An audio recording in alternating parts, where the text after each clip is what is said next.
You're watching Football Daily. Here's all today's transfer news and rumours. According to reports in Italy, Paris Saint-Germain have opened talks with Juventus over a potential move for Paul Pogba. Italian newspaper Gazzetta dello Sport claims the French club are willing to offer a staggering €70 million for the 20-year-old, who has scored 13 goals in 69 appearances since joining Juve. But Real Madrid are also interested in signing the French international, with Spanish Daily Marca reporting that Pogba is Los Blancos' top summer transfer target. Elsewhere, Manchester United are reported to have opened talks with Sporting Lisbon for William Carvalho.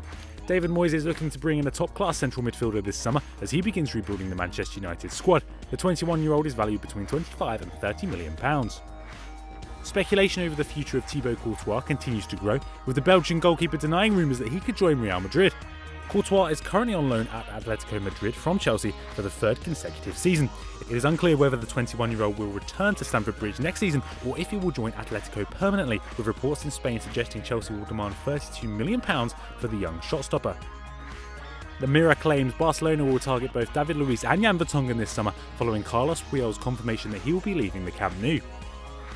According to the Daily Mail, Inter Milan will make a £20 million bid this summer for Fernando Torres, who still holds the British transfer record after his £50 million move to Chelsea in 2011. And finally, Everton are set to bring Jack Rodwell back to Goodison Park this summer, almost 2 years after he left the club for Manchester City in a £12 million deal. That's all for today's Transfer Talk. Let us know what you thought of all the news and rumours in the comments below.